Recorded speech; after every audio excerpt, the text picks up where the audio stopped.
So is the licensing super technical? Nah, Or I'll make it easy. is it good news or bad news? We don't know until tomorrow, you know. Oh, exciting. What's happening But to be tomorrow? fair, actually is a bad news, but hopefully it can turn into a good news soon. That's what I'm When's tomorrow. when's your next fight? 9 on March. And where is it? In Naples, Italy. Cool. Yeah. That's where you grew up, right? That's where I grew up. Oh, okay, so that's a good place to start. So tell us about how you grew up. How? I grew up in Italy. Okay, from Ghanaian parents. I was born and raised in Italy. It was alright. I had a good childhood. It was decent. Although, you know, at that time, in 1996, it wasn't a lot of black people down in Naples and down in Italy. So I was like one of the few ones, and like one of the first black families coming down from Africa to Italy. So I wouldn't say it made me feel in a way, but how can I say it? You actually see the difference between people when they're like the only black kid around, you know what I mean? In what way? Because everyone is white. That's the thing, you know what I mean? So my family was one of the first black families. So basically where I come from is a small town called Lago Pacha, okay? It's really a small town where there's not a lot of people in there, but mainly white people, okay? So, and we only had like, let's say 3 black African families in that time. One was my cousin family, and I have 2 more families over that. We get close, we are friends since we were childhood because we all born and grew up at the same time. By the same time, we still go to school and you still have a lot of white people. You don't really have the black community over there. So let's say like we were the first down Lago Pacha where I grew up. So, yeah. And was that a positive experience or negative experience? To be fair, I didn't even notice a big difference when I was coming up because I just noticed everyone was white and black, but I didn't see a big difference. The difference you're gonna realize when you grow up. I mean, because I wasn't that kind of kid that usually go out like that. But when you're growing up, starting getting to like 13 years old, starting going to school, starting to see older people and stuff like that, you realize that there is a little bit of difference. You know what I mean? And that's when I started realizing it, that there was. Like what kinds of things? Difference like mindset and the way of thinking was quite different. Not only between me. Let's say that I grew up in an African family, okay, my Ghanaian family, and we are under the rules of my father basically. My father doesn't have the mindset of an Italian father basically, because all my young guys, all my peers at my age, they usually go out from when they're 14, they get into the teenage age, so they're going out. Going out on the weekends basically on Saturdays and stuff like that. And my cousin was doing it. His father wasn't on his case that much, so he was able to go out and stuff like that. So the time that we were growing up, I realized that, wait on a second, why are other people going out and I'm not? So that's the moment I started confronting my dad. I'm like, yo, can I go out? And that's the moment where he was saying, no. I was like, why not? And he didn't have that mindset of that understanding of me going out and having fun. So when I go and present that option to him to go out, he was like, why should you even go out in the first place? I don't know, I'm just chilling with my friends, have a good time. And that fact of chilling and having a good time, that's the thing that he didn't really understand. Because from where he's from, the way he grew up, you don't really have time to have fun and enjoy yourself in that way, you know what I mean? So it's like, he didn't really understand it. So I would say north and he was saying south. And there was no way to compromise and to get in the middle ground with the whole conversation. So it's like really hard for me in that point of view. So I'm noticing differences like that kind of difference from inside my family from the outside. So once I was a kid and I was growing up, I didn't really feel no difference because at school people just treated me like a normal kid. So I didn't have no different. But when you're growing up, you start seeing some certain things and some certain different point of view and different opinions. You know what I mean? And it start clashing back and forth. I'm like, wow, I wasn't expecting that. That's how it was. When did your parents move from Ghana? I think my dad went to Italy in the 90s, 1990, I believe. And I came 6 years after. And he was already with your mom? Yeah. Then my mom came, I think, on 94. So she came after. And yeah, so together and surprise. I was there. And why did they choose Italy? My dad had a long journey from how he was telling me. So he lived from Ghana. And then went to Libya, stayed there for a couple of years. And some of his friends were telling him that there were a lot of opportunities down in Italy. So he traveled bit by bit, then he went up, then he went to Naples. And there were opportunities, but not as many as we thought, as he thought in the beginning. What's his profession? Is refrigerator, so he fits up fridges, air conditioners and stuff like that. It was hard in the beginning for him. It was hard because he wasn't able to find the right occupation. It was just doing like general work, but it took us a little bit of time before he could work with his degrees and stuff like that, because the language barriers and stuff like that. So he need to improve his Italian before he can actually go and propose himself to the companies and the work. But that was it. And why did he want to leave Ghana? That's crazy. He told me that he wanted to leave because he wanted to buy a truck for work. And when he told me that, I'm like, you left Ghana to buy a truck and you end up to Italy. Like, that's a long journey just to buy like a truck to put your stuff in. So yeah, that was my idea.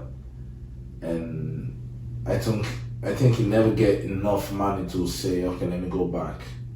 Do it. So he got to a point that he felt like he was almost stuck in Italy. Then I came, my brothers came. I have 2 twin brothers, they came as well.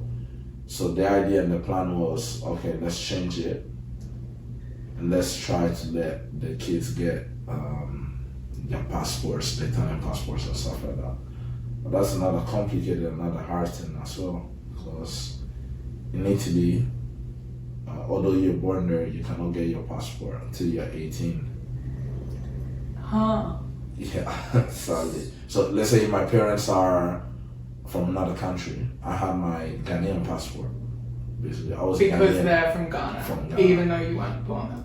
Even if I was born there. And the law was saying that I had to get to 18 before I can send a request and show them proof that I was in Italy for all my life, and then I can get my passport. So I couldn't leave Italy. Until you're 18? Until I'm 18. And you got it now?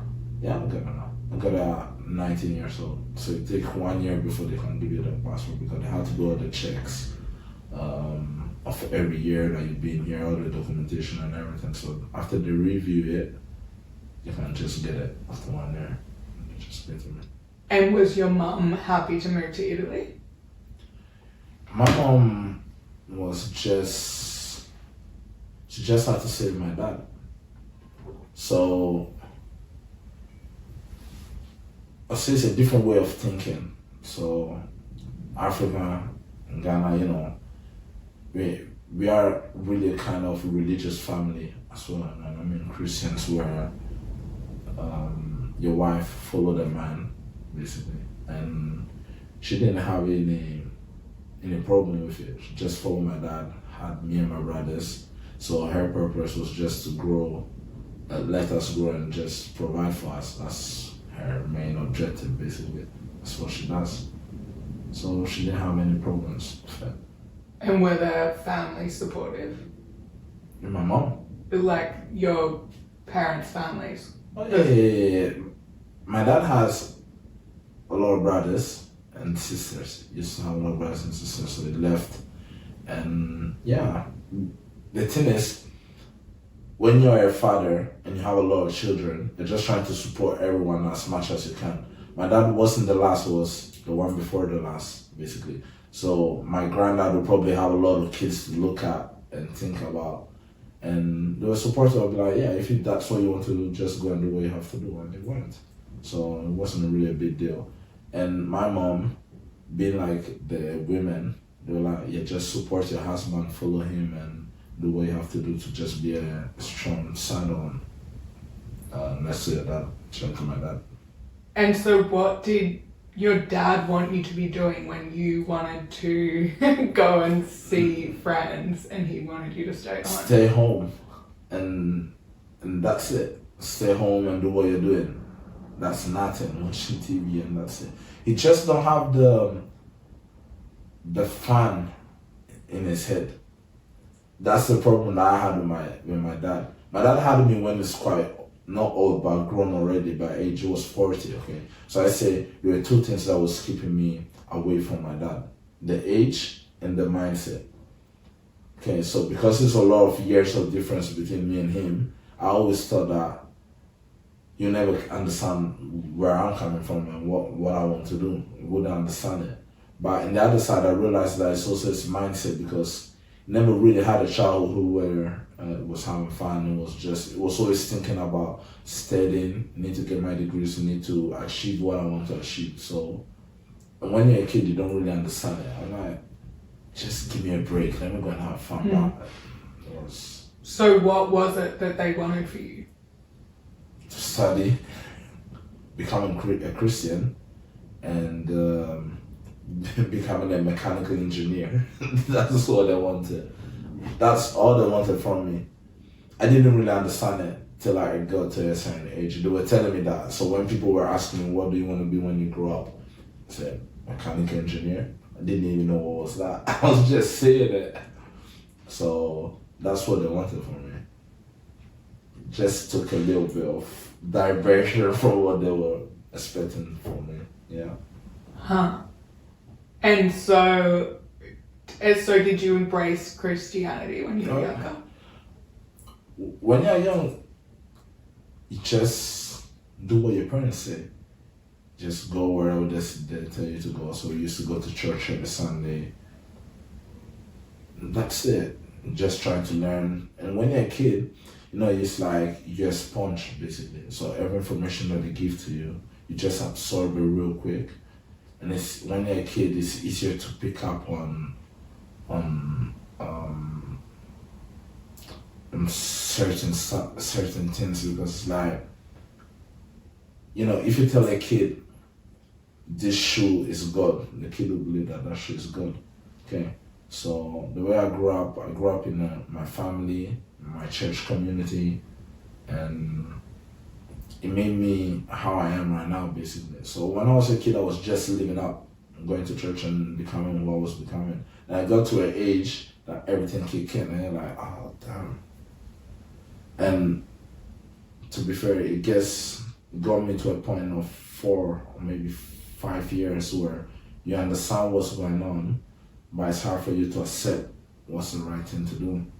So I was, between all my teenage years, trying to not run away from my religion, but not run away from what they were teaching me, but trying to not face it straight and directly. And I mean, it's like the thing is there. You still go to church, you still follow what your parents are teaching you and everything, but at the same time, it's like I have a lot of fun on the other side as well, you know what I mean? So that created a little bit of confusion in my head when I was younger, to be honest. Because I thought that if you have one, you cannot have the other one. Huh. You know what I mean? Was it quite strict? It's not about being straight, it's about how you think it in your head. You know what I mean? So in my head, I was thinking that if I'm a Christian and trying to follow my Christianity, I wouldn't be able to live my life how I was living it. It's not that I was doing extreme or crazy stuff. I was just, that's what I was thinking basically. Huh. Interesting. But I guess it's important to have that time to explore and figure stuff out for yourself. Yeah, definitely. Because you wouldn't understand some stuff until you were in there. And I mean, I wouldn't be able to I would not be happy if I just came out and do what my parents would tell me to do straight up, because that wouldn't be living life, you know what I mean? I had to experience my things by myself and understand what's right, what's wrong, what makes more sense for me. So it's not only about, it doesn't matter how long your parents be trying to put something into your head. It gets to a point that you have to ask that into yourself and be true to yourself. Be like, does this thing make sense to you? And it makes. I'm like, yeah, so it's fine. So I'm just trying to make my own adjustments on putting the two words together, basically. You know what I mean? So that's it. And so did that make you feel isolated at school if everyone was like able to do whatever they wanted? I was not isolated, but I realized that there were some different things that they were doing and I didn't do. So, like, we are Christians, right? But we don't celebrate Christmas. In Italy, you have a lot of people that celebrate Christmas. And let me explain you why. So when I was a kid, I was 13 years old, and one of my best mates we were always having arguments on Christmas time, telling me like, why don't you celebrate Christmas? I'm like, I don't know. That's what my dad said. So once he was telling me that, I was going back to my dad and tell him, why don't we celebrate Christmas? And he was telling me, well, in the Bible, it's not written that we have to celebrate Christmas. It's a thing that we human beings decide to celebrate. So we don't do what we want, we do what Jesus and God tell us to do. So I go back to my friend and give him that answer, and he was like, yeah, but we want to do something good for Jesus and something good for God. Remember Jesus, that's why we're celebrating it. Went back to my dad and said, yeah, that's why they're celebrating it, because they want to do something good for Jesus and remember when he was born and stuff like that. And they're like, yes, okay, you're doing something good for Jesus, but what about other things and all the ethical things that he's been teaching and people are not really listening to? So what you're saying, you want to do what you want, but you don't want to do what he tells you to do. Well, he has a point. I went back to my friend, I'm like, no way I'm gonna celebrate Christmas then. That's how it's gonna be. Because we're just trying to follow what he tells us to do. It's not about celebrating Christmas, but it's a little bit of hypocrisy saying that I just want to remember Jesus, but at the same time, I don't want to do what he tells me to do. That was it, basically. And so was that like within your church, people wouldn't celebrate? Yeah, most of them. Or just your family? So the church was a Church of Christ, okay? So you have a lot of American people, stuff like that. And Christmas is really strong in America and stuff like that. So people do celebrate Christmas, but at the same time, it's like, it's not the same reason why other people are celebrating it for, you know what I mean? So people just celebrate it because they want to celebrate it. And if you ask them why, they'll say to remember the birth of Jesus. But Jesus said a lot of things and never said celebrate my birthday. So it's like you want to do what you think is right, but at the same time, he give you a book or give you a lot of instructions. You don't really follow none of it. So it's like, you get to a point where I had to realize that this made sense and it didn't make sense to me, so I accept it. But when you're a kid and you see everyone having fun and celebrating all these holidays, you're like, why everyone is having a good time, having gifts for Christmas, I'm not getting it. So it's me not understanding because I'm a kid, but once you grow up and you realize that, like, yeah, it makes sense. What's the church? Church of Christ. Oh. What is that?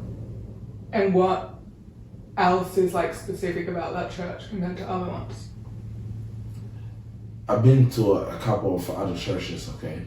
Once I grew up, I've been to, in Italy, the religion is a Catholic church, okay? So you have the priest and... Yeah, that's mine. That's yours. Yeah, so you have a lot of different kinds of church. I've been into Catholic ones, I've been to, I don't even remember the name, but I've been in other churches, okay? Just to have a little experience, or in some special occasions I've been there. And it's quite different from the way we do it, because we just divide our service basically. So we go in, we sing, we pray. Then it's divided just into communion. So you drink the wine and have a bread. That's the communion. Then we have the sermon. And that's it. That's what we do. We pray and we go home. And the whole idea is doing the communions because that's what Jesus taught us to do, basically, to remember him through that. So that's how we actually remember him every once in a week. And we have a sermon, like the service about someone just pick up some quotations from the Bible and give his personal experience about what it feels. So at least he can try to help and to motivate people around the person that's giving the sermon, basically.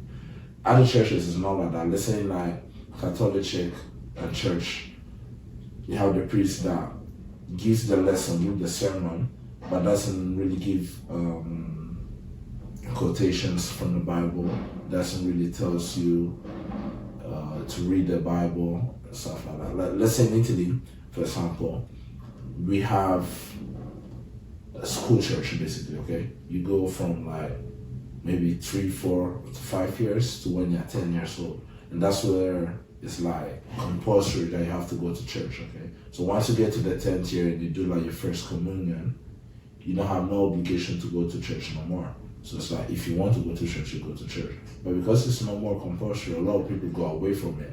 So you never stick into it, okay? So there are a lot of different things, and the way of the approach is really different as well. So I think the end goal is all the same, to try to be a better person, ethical, morally, believe in Jesus Christ. That's the most important thing. The only difference is the way we do it is different. You know what I mean? It's a little bit hard. It is hard to just try and follow the right way. But you get to a point that everyone has to do what he thinks is right. You know what I mean? The right way to follow Jesus Christ. And that's it. That's the whole thing. And so what did you want for your life when you were growing up? I didn't know. I felt, if I look back at myself, you get to a point that I didn't know what I wanted. So I was just championing a lot of things, but without really, I never had one thing inside me telling me I want to do this, I want to be that, until I get to a certain age. So people were inviting me to do stuff. I was going out sometimes with my friend, fighting with my dad. Someone invited me to the gym. I've been doing a lot of stuff, but at the same time I was like, I didn't have that call from the beginning. You know what I mean? So I never had one thing that I said, okay, I want to do this. You know what I mean? So, like a little example, I have my 2 brothers, okay? They're twins. They always had something special, but they knew that that's what they wanted to do. And everyone could see clearly, although they were kids, they were like 2, 3, maybe 4 years old, and you can see that they were made for doing something. What was it? Drawing. They're both artists, okay? So one does more portraits, and the other one does more animations, drawing and stuff like that. So I was like, you can actually see them like being kids, being creative, and I'm like, yeah, these kids are gonna be artists. You can just see it. And that's what they are. If you look at them right now, you're like, this house is a mess, full of drawing everywhere. It's like, that's how it is right now. Every time I go back home, you always see some new drawing, new painting. Like, yeah, we knew it from a long time that that's what you were gonna do. I didn't have that. I was like living but without knowing what I wanted. So get to a certain point that I had to make a choice for myself, and that's why I decided what I wanted to be. When was that? I think I was 16, maybe 17. So what I was doing, I was, I think 15, and I started going to a gym. Okay, one of my friends invited me and said, come down, come and try a little bit. He was a kickboxer, and invited me down to the gym. And I went there, I met a bunch of people, started doing some training. But I wasn't really into it. I was just doing it for fun. So I started attending, going to the classes once in a while. Then I stopped going because it was hard and didn't feel to do it. So my trainer met me once with my dad. Went to buy a pizza basically in a pizzeria. That's where we make pizza. And he came up to me and said, I want you to compete. I think you have the potential to compete. You don't have to worry about no money. You don't need to pay the fees. Don't worry. I'll take care of you. I just want you to calm down. And I was like, I was 15, 16. I was like, I don't know about it. Maybe I'll calm down. I was living real close to the gym. And I went there. I started going, started attending again. And 1 year went by, a couple months, no, let's say a year went by. And he wanted me to compete. And I was like... In boxing? In boxing.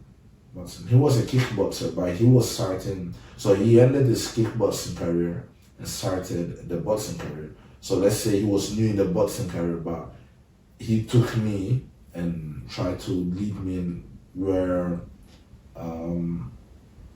both entering the boxing career together, basically amateur boxing career together. So... And he's Italian? Yeah, he's Italian. And we start training, and he had a trainer, boxing trainer as well. So he was my trainer, and he had another trainer, so he took me to his trainer as well. So I was training with him 3 times a week, and training with his trainer 2 times a week. So I both basically had 2 trainers. That's what I was having. So I had 2 trainers, and we were training together. Because he wanted to compete as well? Yeah, no, as amateur boxer, yeah. So we were training, and get to a point there is a competition for no bouters, so guys who never had no fights under 18 years old. So that was my category, basically.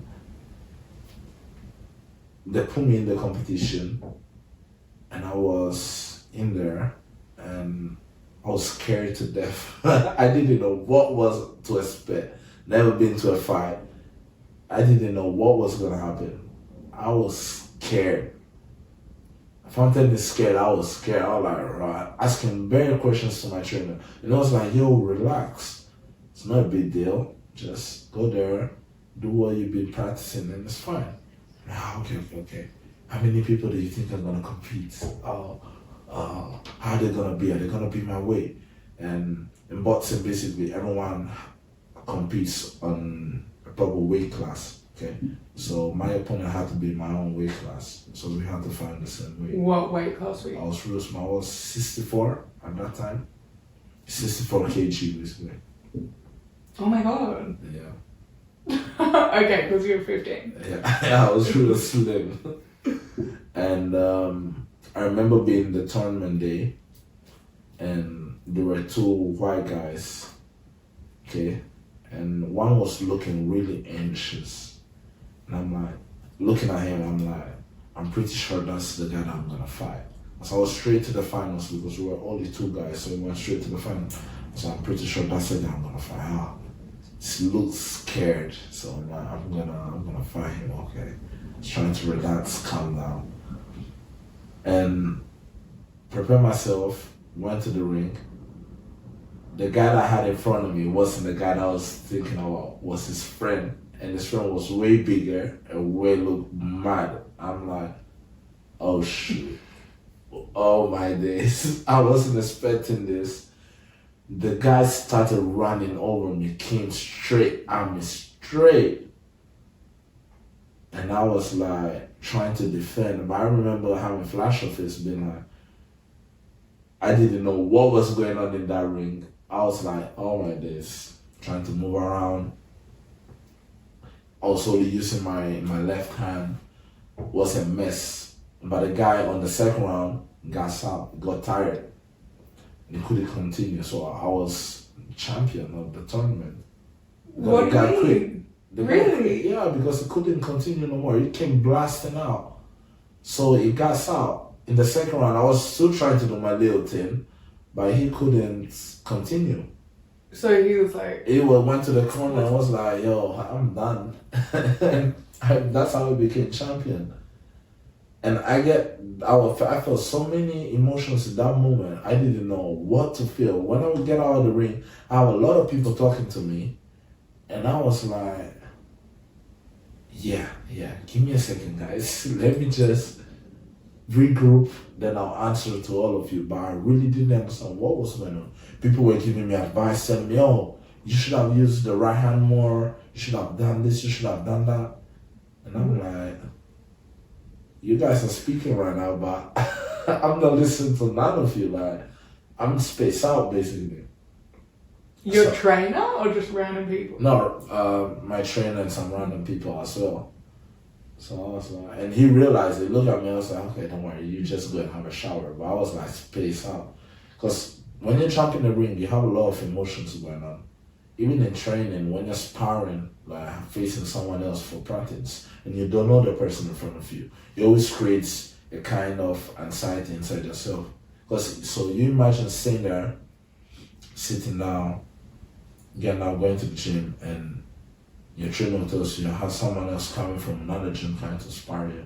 So what you're thinking, you're having someone else coming down, training to hurt you. That's the main thing of the sport. That's what someone's going to try and come and do. So when you feel that, like, I hope I train well for this, because it creates a kind of anxiety inside yourself, because of like, what if it hits hard? What if you don't know how to control yourself? What if you hit me and I don't have my hands in the right place and I go down? You'll have a lot of thoughts going through your head. So it's really an emotional sport. You know what I mean? You have to really be composed and hold yourself. And when I was a kid, didn't have none of that. No control, no composure, and I was scared to death. So after that moment, I had 7 bouts in the whole summer. And I have flash of all of the fights. And I lost all the 7 fights I had. All of it, straight, all 7. Every time I jump in the ring, blackout, open my eyes back, the fight's over. I'm not able to do what I've been doing in practice. So I didn't know what was going on. So the trainer of my trainer came to me and said, this is not gonna work. I think you need a 1-man break right now. And you need to ask yourself what you really want to do for yourself, because this is not working. You ain't jumping in the ring to just get punched out from people. That's not gonna work for you. If you feel you don't want to do it, just say it, it's fine. If you want to do it, come back and do it. But you need a break. I took a break. How would those fights usually end, the 7 that you lost? By points. Okay, so you'd make it to the I end. made it to the end, but it's like you don't have control on yourself. So it's like the ring bell, the bell rings, and anxiety kick in, and you're not able to perform as how you want to perform. You're not able to do what you want to do, because you feel like everything tightens up, and you're like, I cannot do it. And you try to do little stuff, but at the same time, it's like you can't push the extra gear. You know what I mean? I remember my second fight I had with like one kid, real bulky guy, shorter though, and we were both tired in the second round. Okay, it was a really even fight. In the third round, he came and I was dead tired, but I was like looking at him, I'm like, we are both tired, I just had to push a little bit more. I had it in my head, I didn't have it in my body. The guy just closed his face and looked at him and hit me with the biggest right hand of my life. And then boom, my head went back, see all white, came back in front, and the referee is giving me a standing 8. So what that means is once you get hurt in a fight, the referee counts you to 8 to find out if you're okay. So he gave me a standing 8, I was okay, I finished the fight. And after that fight, I remember I was telling myself, if I just had a little bit more inside me, I would have been able to take the opening before the opponent took the opening. But I didn't have it. So that's basically the story of my 7 fights after that. So I took 1 month off. I went to work with in a fish market. Basically, it was a monger. One of my friends was only a monger, so I started working with him. and that was in Naples, basically center of Naples, and that was my first job, I believe, that I had. Worst experience of my life as well. Napolitan grown people yelling at you. I'm 15, I'm 16. People yelling at me right, left, and center everywhere. I don't know what they're talking about. And Napolitans are really loud, make a lot of noise, really, really a lot of noise, and they are really expressive. They move a lot. They are really kind in a way, but they are really down on earth, okay? So if you don't pick up something, they'll just tell you bad words. Imagine me 16 years old among a lot of white people yelling at you left, right. I'm like, I want to go home. What's going on? Because I wasn't expecting that. So my best friend at the time was the son of the owner of the monger, okay? He's half Nigerian and half Italian, so the dad was Italian and so only the monger, okay? And the way he was talking about his work, he was just, yeah, work is calm, I just chill, I just relax. He was the cashier, one of the cashiers. So I thought, it's gonna be a piece of cake. I'm going to go to work and make some easy money. When there wasn't that, no one bit. People yelling at me, and I had a fish in front of me and said, yeah, pick it up. Like, how am I meant to take it with my bare hands? Like, how does this work? And they're like, yeah, just take it. Come on, what's going on? Like, and I started putting my hands into it. I'm like, the first week was disastrous. I didn't know what was going on. I'm like, I wasn't expecting this. I thought work was going to be easy. This is not easy. This is not enjoyable, not one bit. But I had to do what I have to do. I did 1 month. And after that, I was like, nah, I need to go back to boxing. So the season starts in September. And I went back to the gym and I took a month off. I want to come back. I started training for the full month of September, and I had a fight in October. So I had a fight. I lost that fight, but that's where I made my change of mind and my switch came on. So the fight, I lost it, but I shouldn't have really lost it. So they gave it to the other guy, okay? But what made the difference in the fight was the way I approached the fight and the way I fought. I didn't have no technique at that time, no skills, no nothing. But it was inside me, I wanted to win the fight. So it just showed that it didn't matter what I had, I just proved that I wanted to win it. And that's what was missing in all the fights I had to that moment. And coach was really happy and was really proud of me, telling me that that's what I was waiting for. Like, that's what I was waiting and expecting you to be, and that's how I was expecting you to be. And finally come out, and that's when I decided that that's what I wanted to become a boxer. So I'm telling you that if you watch that fight was awful. No skills, just jumping forward, but just straight shots, because in my head I was like, I want to win this fight. That's all I want to do. So I just showed that I had it in me, and that's the moment I was proud of myself, and coach was proud of myself. So I'm like, yeah, I want to do it. So amazing. So was it really, you were like, I do not want to end up working in a fish market? Like, not really, yeah, you know what I mean? It's like, I think that was a defining moment in my life as well, because I used to work in the fish market Christmas time and sometime during the summer when was school break, basically, okay? So, but in that moment was the first time I went to work. It's like you have a slap in your face and like, this is how the world is. And if you're so soft and you don't work for what you want, you might end up here forever. And although I love that place, it's not a place where you want to stay for your life. So I'm like, nah, I need to do something for myself. So when I came back, I was like, I want to do it. I have it in me. So why should I be stuck in a place where I don't want to be? I have the chance to do something for myself, so just do it. And that's, if you look at the fight, it looks like I just was fighting to get out from that kind of place. You know what I mean? The fight was like, get out from being soft, get out from, it's a moment of maturing for me. I was like, we need to fight that. And I fought from the space where I was like, when I had the other fights, I was still close inside that space, in that mindset. But in that fight, I was like trying to fight to get out from that mindset. And it actually worked, although I lost the fight, but we're all happy like it was a win. Amazing. That's why, yeah, finally, we are out of here. And you were still at school at this point? Yeah, so it's cool. And was your family supportive of that? Not even one bit. My mom hated the sport, hated. So how it went, even for the registration for the tournament, Mom was saying, yeah, you can do it for fun, but you can't participate in no fights because I don't want to see my son get punched up. You can't forget that. So my trainer came to my home, knocked at the door, and tried to convince my dad. So they had a conversation on the gate. Dad wasn't really into it because he knew that I had my mom indoors and she said no. So coach was able to convince my dad, but we all knew that we had a bigger deal, a bigger fight inside the house, and that was my mom. She was vexed, mad. She didn't want none of it, for real.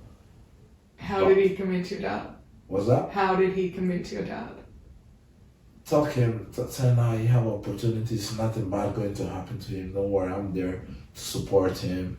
I'll protect him from anything. Don't worry, it's not a big deal. It's amateur fights, bigger gloves, they have protections, so don't worry. And why do you think your dad agreed? My dad said, although it was hard with us, he's really a soft and kind person. So my coach sweet talked him into it, and I was like, okay, then let's do it. Then if you want to do it. Because he could see you really I was wanted into to it. do Yeah, I wanted to do it, but at the same time, I did inside myself. I didn't know if I wanted to do it in that moment. But from the outside, you can tell that I want to do it. So I was like, okay. My mom was quiet for a week in there. Like, this doesn't sound good, but she never accepted. Never. Even now? Now she had to accept it because it's been like more than 10 years now. And she's trying to be supportive in a way. And she is in a way, but inside herself she's not happy with it. You know what I mean? So, but it's better than before. And yeah, after that, I realized what I wanted for myself. I had a couple fights and I started winning finally. And we can all see the improvements, the change. I want to be in there. I want to fight. I want to compete. I love to fight. The change happened. I turned into a butterfly, basically. Evolved and got better and started fighting. So at that time, where I was living is Lago Pacho, okay, a small town. And that's where I met my first trainer. And he was taking me to Naples. That's where we had the other gym, the Boateng gym. We used to go there. And how far from Naples is it? Like 20 minutes by car. Okay, so we used to go there. And we used to compete for this club in Naples, on both of us. Sometimes we have home shows. So home shows is where your club does a show. So you fight under the name of your club inside your club. And my dad usually used to come. And I have a lot of friends that usually come into my fights. A little small fan base, but they're still coming and supporting. Not all of them believe in me because no one would tell like me I was going to become a boss or was an amateur boss. So I was like, okay. So I was having a little fan base. People were coming down to support. It was nice experience. My dad always, every time he had a chance to come down, he always come down and support me, always. And he always says to get excited. You always see him off of this chair trying to support. I'm like, wow, makes me happy. That's crazy. That's fulfilling myself, you know what I mean? That's finally what I wanted to do. So, yeah, in amateur boxing, you basically have national teams as well, okay? So you have Italian team, every nation has its own team. And you have like national tournaments as well. So you have regional tournaments that if you win the regional ones, you go to do the nationals, okay? So get to a point where I fought in a regional tournament and the head coach of the whole gym, okay, didn't want me to participate in this regional tournament because there was one kid that came from the Youth Olympics. So it was a really good kid, strong kid. And they didn't want me to face him because I didn't have the experience to face him. So I trained for that long time. I trained for 2 months straight for the tournament. And the guy participated at the tournament. And that's when the head coach said, "No, I don't want you to participate because this kid was in." And I was upset. So I went to my second coach and I told him, "I want to participate at the tournament. I put too much hard work. And it doesn't matter if I face the guy. If I had to go out, I'll go out with my shield." That's what I was telling myself. So participate in the tournament. The draw went in and I picked up the guy that was Olympic champion on the same day. So I was like, well, it's gonna be a tough night, but I decided to take it, so I have to do it. So we had the competition, I fought, and it was a really even fight. No one was expecting that. I wasn't expecting that, but I just thought I had to fight to the end. He had a little bit of experience, so he beat me at the end by a little bit by points. So it was ahead, but it was like a win for me because I was like, no one was expecting me to compete with the Olympic champion, the Youth Olympic champion. That's the best in the world, basically.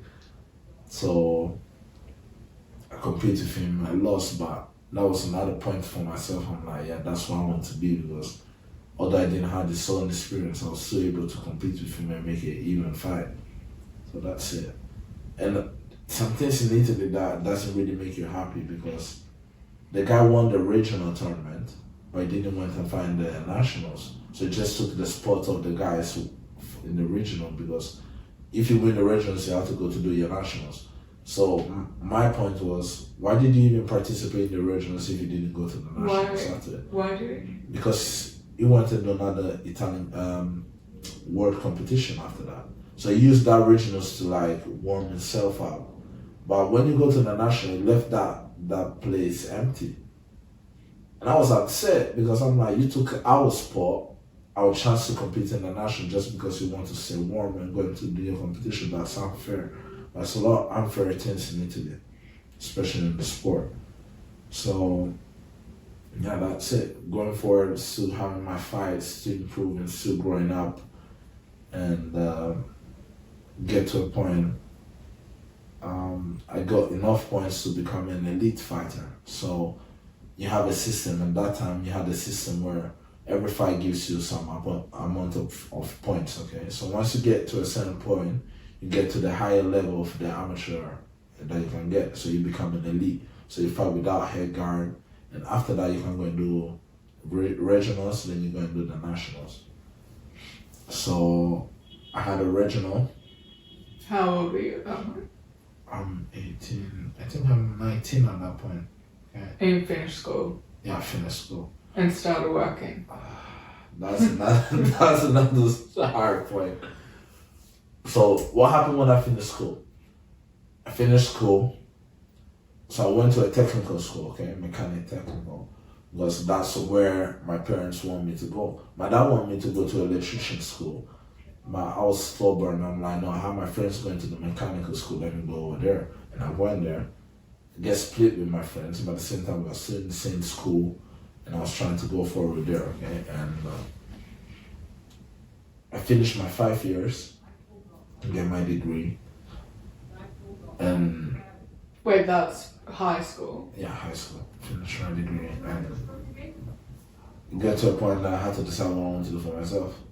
I want to become a boxer. I want to fight for the national team. I want to be the first black guy in the Italian national team. Really? Yeah, they ain't got no black guys in the national team. We only had one, lucky enough, I had one of my teammates, okay, he won the nationals. He's not black, but it's like light skin a little bit because he's basically come from Brazil, okay, and they adopted him from Naples. So this was a Napolitan guy, 100%, but was black in a way, not full black, but a little bit black. And they took him in the national team because he was a really good, talented boxer, and they took him, and he competed in the Olympics as well, 2016, but he didn't have luck, lost, and he got away from boxing after a while. So Italy never really have a black guy as participating in the national competition. And while you're growing up, did you feel like you're Italian? Yeah. I'm Italian 100%. Especially when I started working. So from when I was 16 to when I'm 19, every year, summer and December, I was working in the fishmongers, okay? And full Napolitan there. That's where I changed my whole mindset. And I become a full Napolitan. Because there are some words that people are telling you don't understand, and you have to pick it up. I turned a black Napolitan straight. I changed it basically. And I was a Napolitan 101%. And I felt a real Napolitan. And at home, so obviously you would have been speaking Italian at school. Yeah. At home, were you speaking English? Yeah. Church English, home English. So, grew up in English home. Watching English TV, sometimes Italian, but growing up in English way. Outside Italian. Friends, family, people you have around school, everywhere Italian. So I was able to speak English and Italian. So that helped me out when I was growing up. And the hard part got when I finished school, because I had to decide if I had to go to uni or not. Naturally, my parents wanted me to go to uni. I had to become an engineer and stuff like that. So I decided to go to engineering school, mechanic engineer. I like studying, okay? But the real thing was, that was a very important phase of my life because I was stuck in between two things.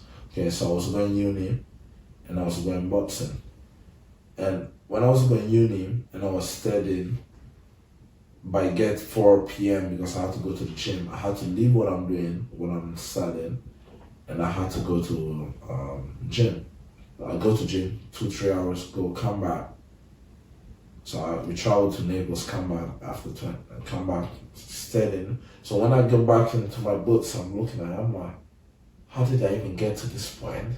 So I'm confused. And it took me a while to realize I don't know what road to take at this point, because you need a full commitment to be a mechanical engineer. You need a full commitment to become a boxer. I was in between of it. And I had a national, regional tournament in that period of time. So I'm like, okay, cool, let me just pull the books aside in a moment. Because if I win the regionals and I go to the nationals and I win the nationals, I have a spot in the national team. That's my main, the goal number one. Had the regionals, 3 days, 3 fights. And I have that 3 days was the most emotional 3 days, I believe, in that period of time in my life, because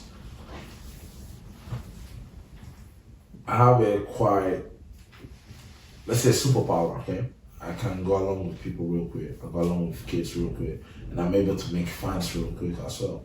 So in that 3 days, we went to this competition, and you have a lot of kids coming down to the competition, able to make a lot of friends in that 3 days.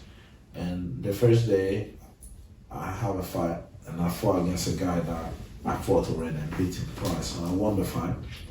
More people was coming out. And I had the second day that I fought a guy that was a candidate to win the tournament, the regional tournament, and it was son of a cop, basically, a boxing cop, basically. And when I had a fight with him, it was a close fight, but I was able to win and edge the fight. And the guy was pissed and vexed. And what he went and do, he went on Facebook and write on Facebook saying, "Oh, I'm a chicken, the referee help you, the judges help you, blah, blah, blah," talking smack about me. And I had to let it slide.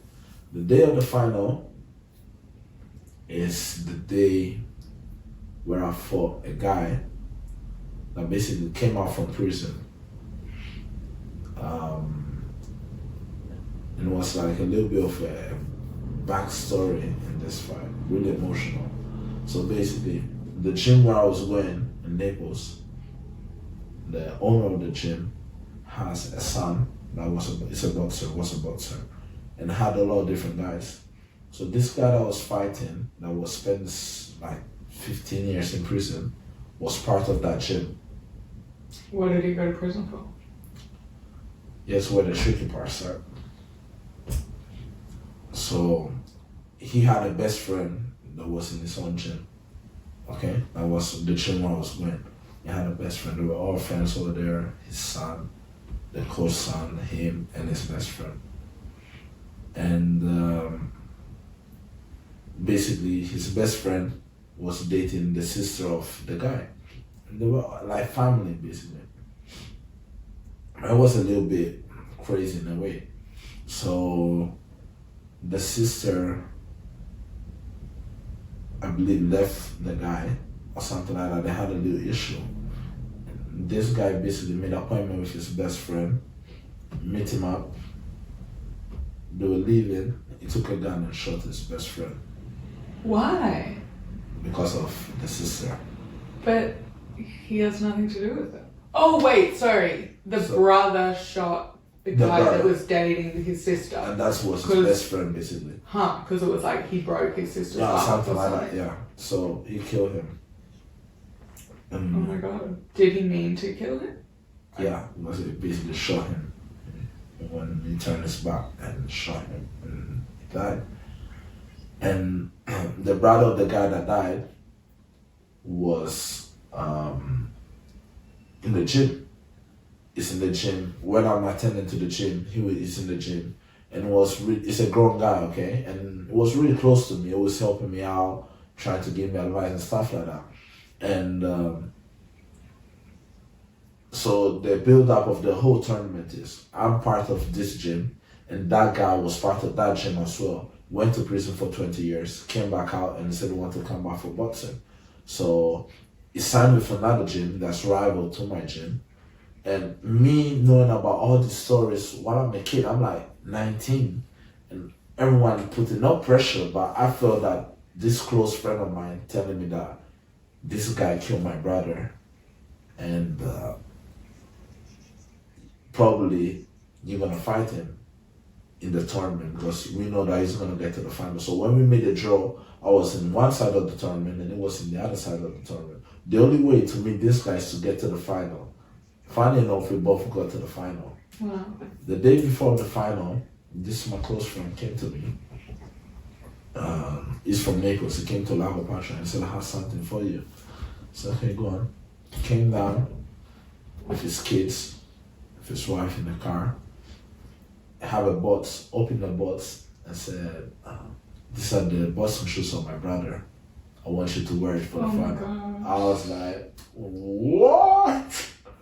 Flyest shoe I ever seen was fly. I wore them for the final. I have. And funny enough, again, I'm from Lago Pacha, okay? And he was in Barcaturo, so like really close. Let's say it was like Vauxhall and Pimlico, basically. So he brought all his Barcaturo people, and I brought all my Lago Pacha people. The place was packed. Everyone was there just to see that fight, because there's beef in it. So the guy told me, I'm giving you the shoes. I'm not going to come to the fight because I can't see the guy. I thought I can't just come down right now. So I'm giving you this. I want you to win this fight. I wish you luck. I'm there to support you. Okay. That was emotional enough for me. That was a lot. So I went there, went to the competition. What? So this guy would have been like 40? Yeah, 37 at the time. Big, bulky guy, muscles everywhere, shaved his head, tattoos on the side. They're like, this guy just came out of prison. My mom was like, are you gonna fight that guy? Are you crazy? Tried to tell her the story. She didn't want to hear none of it. My dad was hyped. My dad came down. My brothers came down. Everyone was there. Have the hardest fight of the tournament. People screaming loud. Was loud and kids all over the place screaming, shouting. Get to the end. I had a hard fight. Get to the end. I thought I won the fight. I didn't win it. The guy won the fight. and I sat crying in the ring. That's the first time I sat crying in front of people, especially in front of my brothers. I sat crying, and my dad, I was in the locker room, I was upset. My dad was in the locker room, came to me, people all over us, around us, and he hugged me. He said, "You don't need to cry, you did very well, dude. I'm so proud of you." I think that's the first time I heard my dad so close to me in a way. I was like, what? I was crying. I was, damn, this is too much for me. And all the kids I was able to make friends with in that time, they were all crying next to me, crying. So we were like, everyone was crying. So my first coach had to take me, put me in the car, and just left. I was upset.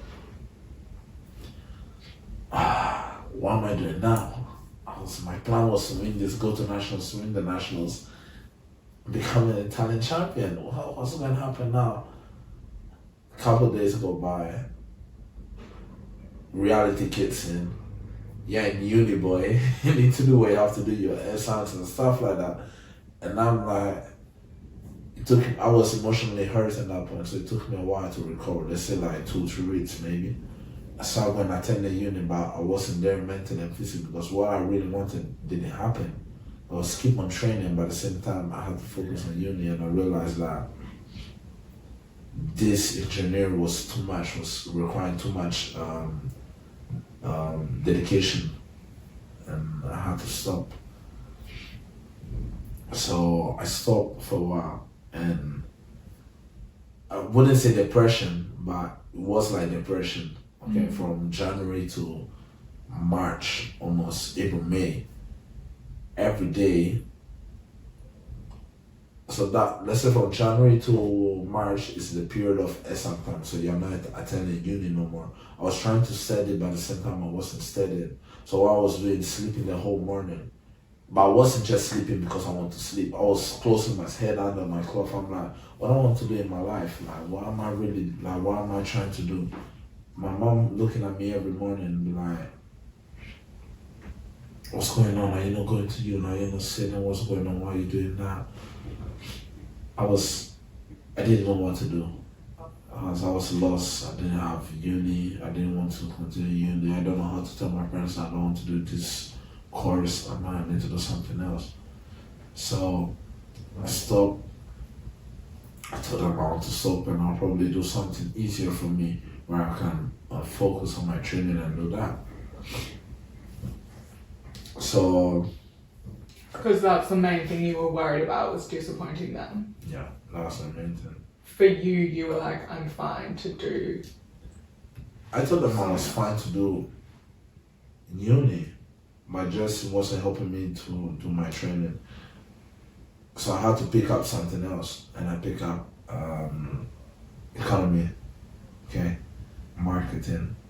I did a couple of years, but got to a point where the commitment get to the same level as the engineering. The only difference is that the engineering required that in the beginning, the economic and business, I got to that point after, like a couple of years. The government to a point I'm like, I think I need to have a break. I need to stop uni because this is not working for me. It can't work. And I think I need to focus on my boxing. So the regional tournament, we have it every year, okay? So first year of uni, let's say my second year of uni, but the first year of the new course, I had it, and I was still training suit boxing, and another regional tournament came out, and we had just 3 guys in the tournament. So I fought one guy already. I actually fought both of the guys already. And one of the guys was basically the guy of the year before, writing on internet saying, on the Facebook saying, oh, you're chicken, blah, blah, blah. So the draw came out, and I picked up the guy that I fought the year before. In my eyes, flame came in my eyes. I felt fire all over me because I didn't lose that fight, but I felt like I have a chip on my shoulder. So I'm like, I'm gonna blast this guy out. It's personal. Went in the ring, make him regret everything they wrote on the internet the year before. He lost bad, and I was satisfied because I'm like, I'm really. I don't want to say I do say when you're always revenging guy. I'm not always looking. I'm not really a bad guy, but if I remember that you do something, I'm gonna get you back. That's how I am. I always say things personal in a way, but in a fun way. You know what I mean, I have fun putting that into myself. So I had that thing in that target for a whole year. I fought the guy, beat him up. In the final, I fought another guy, and it was harder because the day before I gave everything for that guy. So in the final, I was tired, but I was able to win the fight. And finally, I became a regional champion. Amazing. I felt like on top of the world. Top of the world. And so were you disheartened from the year before with the ex-prisoner? I was upset. I was upset, disheartened, but it took me a while to pick up. And because I was doing another course in uni and was going better, I'm like, okay, cool. But my aim is always to become Italian champion and to fight for the national team. So I won that, and after 1 month I had the nationals. Draw came out, and I picked up the strongest guy of the tournament. I didn't know that. My coach knew it, didn't tell me that. You had the tournament, and first national tournament, I didn't sleep the whole night. Didn't sleep, not even one bit. Anxious. I don't know who the hell I'm fighting. First national tournament. I was so anxious that I dropped a lot of weight. I dropped more than the weight class that I was meant to fight. It was 3 kg under the weight class. So the weight class at that point was 69. Because growing up, I put up some weight. So my category was 69. And I weighed in 66.7. Real small, 3 kg less is a lot. So went in the ring, fought this guy. So looking across the room, you see this tall guy, big muscles. I'm like, and I'm really slim. I look like I haven't been eating for a while. Really slim black guy. And I'm looking at this guy, I'm like, okay. So first punches go, and we cross the right hand. So we both throw the right hand, and then it clash to each other arms. But the moment that we clash, my arms are tickling a little bit. And I'm like, I'm pretty sure this is not meant to be like that. And there's 2 reasons. Either his arm is really strong or my arm is really soft. Or maybe both. So I was like, this sounds bad.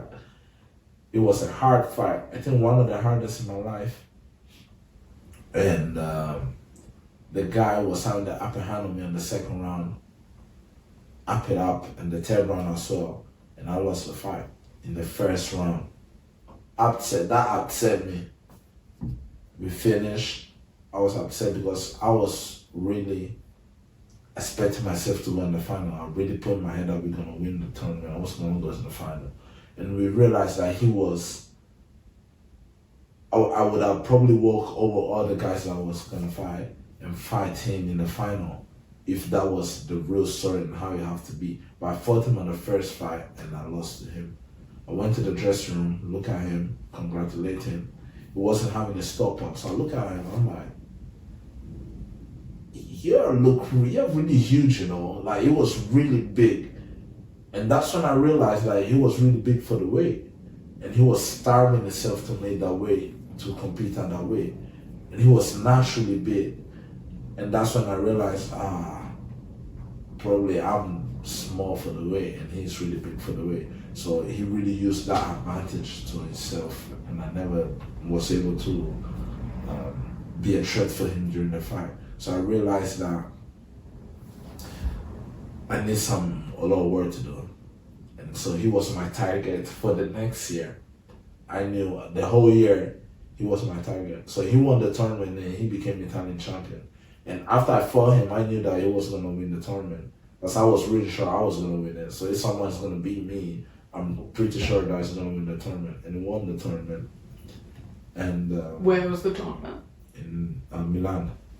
Okay, so it was up north. Lost the tournament. He's from Rome now, and we went to Milan, and I lost the fight. To be fair, when I went, that was my first nationals, and the whole national. So basically, you stay in a hotel, right? Stay in a hotel. A lot of boxers from all the regions of Italy. In the whole tournament, I think we were like only 2 black guys in the whole tournament. And I become friends with the other black guy. Jonathan is from Milan as well. And yeah, it was like, black guy, only black guy, how you doing? How you not doing? Where are you fighting? He was supporting my fight, support his fight. Lost the fight, and we still keep in touch once in a while. And that's how I'm following his career, he's following mine. But saying that just to make you understand that although it's an Italian competition, there's not many black people in it. So I'm like, okay, cool. Lost the fight. This guy is my target for the next year. Still going uni. I had my second year of uni. I was still struggling because I'm still training and I'm still studying, but get to a point that I realized what I wanted. It's just to face it and tell my parents that uni is not for me. It's not that it's not really for me, it's taken away from what I really want to do, and that's training. So I told my parents that, and I stopped uni. Naturally, they weren't happy, and I was able to have a job in the gym where I was training. So we changed the main gym. Okay, so we moved from another, we went to another gym. I was working in that gym. It's a new gym basically, and they have boxers, and they are coming up, like they're trying to build up a little bit. And I was 21, and I was trying to train. Yeah, we were training in this new gym. So my target was this guy for the following year. I was a little bit upset during the year, and it got to the point in that summer of that year, it was 2021. No, not 2021, it was 2016 maybe, 2017. My parents, my mom actually, was putting pressure on me, wanting me to be a Christian. So basically, the way we do it, once you realize that you have to say to yourself and admit to yourself that you want to become a Christian, you want to follow, accept that Jesus Christ is the Son of God, you need to baptize, okay? And they wanted me to baptize at that point. I was 19.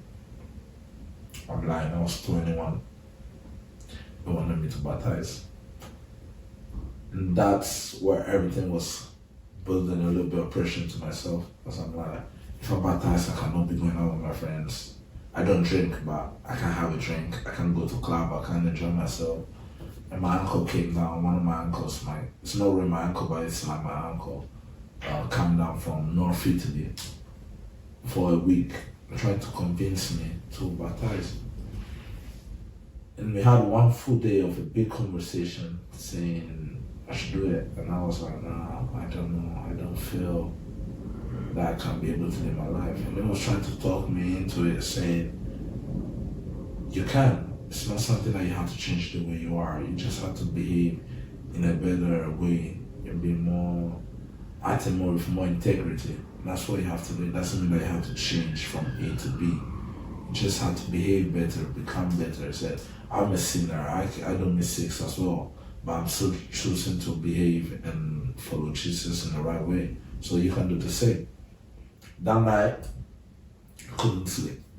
I remember that night so well because I also had someone inside my head, inside myself actually, telling me, don't do it, don't do it, don't do it, don't do it.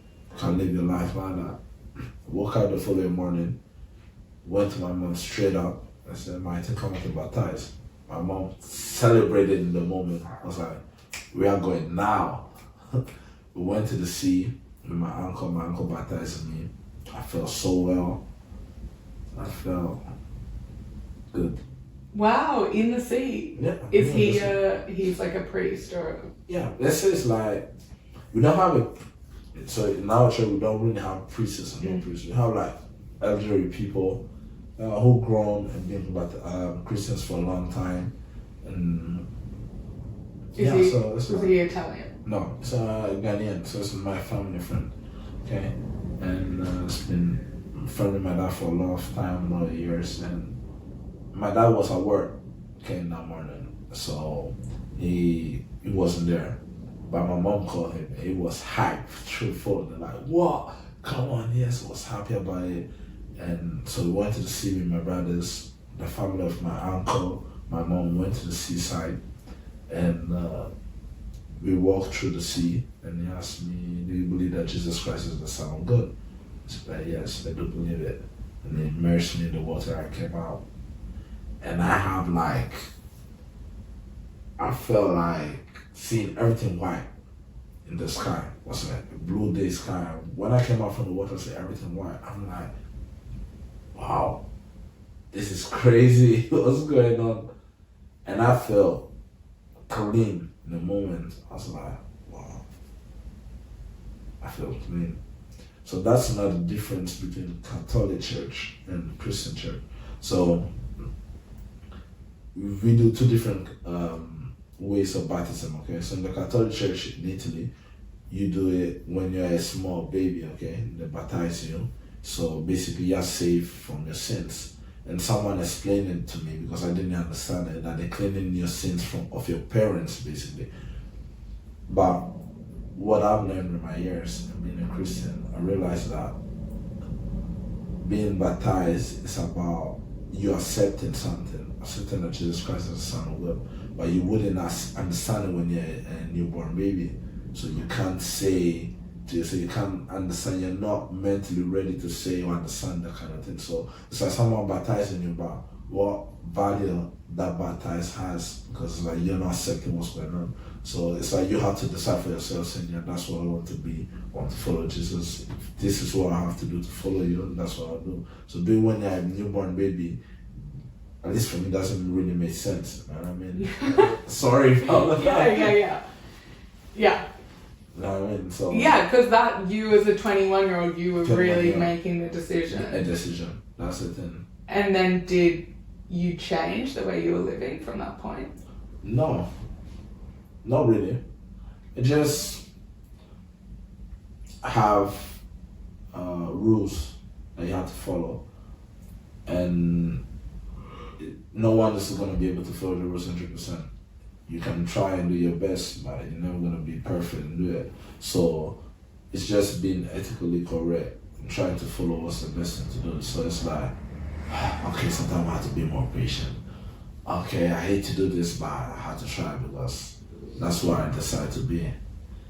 And that's what's helping me out to this moment, because I'll be blasting people from day to evening if I wouldn't be trying to follow the path that I chosen, you know what I mean? I wouldn't be the way I am as well. I wouldn't be close with people, I wouldn't be joyful, I wouldn't be hyped 24/7, at least I try.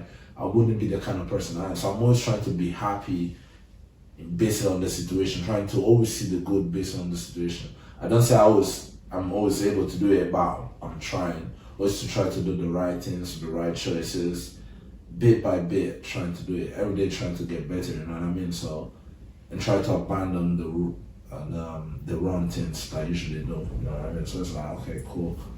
Just every day trying to be better, that's how it is. So that's the main change I made for myself. What's an example of a wrong thing? I don't know. What do I do wrong? Drinking. I don't drink, but once in a while I used to go to the club when I was younger. I used to drink, still drinking. Okay, I don't say it's that the main bad thing, but it doesn't make me feel right in the next morning. You know what I mean? Having random relationships, like having sex all over the place, just because you can do it. You know what I mean? And I know it's ethically not right. You know what I mean? Just coming with one person, staying with one person, just trying to be good. You know what I mean? Trying to be faithful. So it's hard, but you need to try and do it.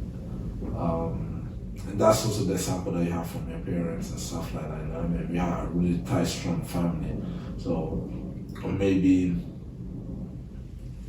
being always angry. You know what I mean? If someone upsets you, don't keep that anger inside yourself. You know what I mean? Try to let it go sometimes.